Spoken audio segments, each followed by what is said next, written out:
ایرو روزانویه یعنی نوروز جشنامه به تاریخ دنیای دی پیشی حسنکر کاوا هم بری زور و زورکارا سرهلدایه جبر ویه که نوروز تاریخ انسان ده سرهلدانا آزادی حری کبنه نوروز روزانویه که زبستان دره بهار دست پیدا که روز جبرجا ماسی دست کبد که برجا برین طبیعت خو و سالی تازه و نوز که جبر ویه که کسر سالا ما نوروز دیبیست یکی آداره دیه قد کس نامی دمالانده حتی به پیرو کالا خستک و آرمان چه اوه که قیز و خورد درکبن هفدو ببینن هر کس ایل گورا خود بنقینن و حلالی هفدو بستین دوی هاوی اف چیروکا می اوینا پاکش دی ایوارا وی روژا پیروز دست پیدا که کناوی وی اوینا مموزینه تشاخی برده میره بحثات زیرا بحثات رودمش بگه کردا بو جومرد عقید و فیرس بو ناوی وی زیندین بو اسپهیبونا خواه نافدار دخویوی هبون ستی اوزین پس اسپهیبونا وان دناف خلقه ده ببوچی رو شوکا روش و هیوی لجموان رشت ما هفقس اویندار وانی ندیتی هبون دنابان عاشقا ده خور تکجی هبو ناوی وی ترزین بو به اصل بو باوی وی شوشکر اسکندر بو دبرای وی هبون عارف و چکو لتاجین خود کی دنجیش خور کربو برا کربو شریکی کیف و اشکا خواه ناوی وی من بو کره نویسارتی بو حاصل کلام تبرز ده خدمتا زندین بکده بون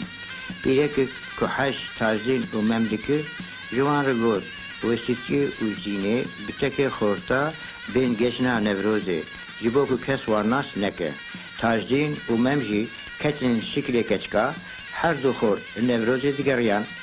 جنشی که و تشتک دیتن عقل سری وانما خورته که دیتی بون ستی و زین بو اف دیتن و دلی وان به هفر هاتن گریدان لآخرت جی روحی وان جهف و نبو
چی بو؟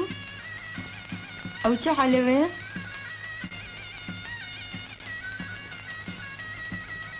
جانین من بيجن زراوين من چمون بکلوخه من شمرا بیجن کو از چاره که ببینم درمان بکم در دیوه ما کنش من بشیرم گاون بیچاره من هونه بیجن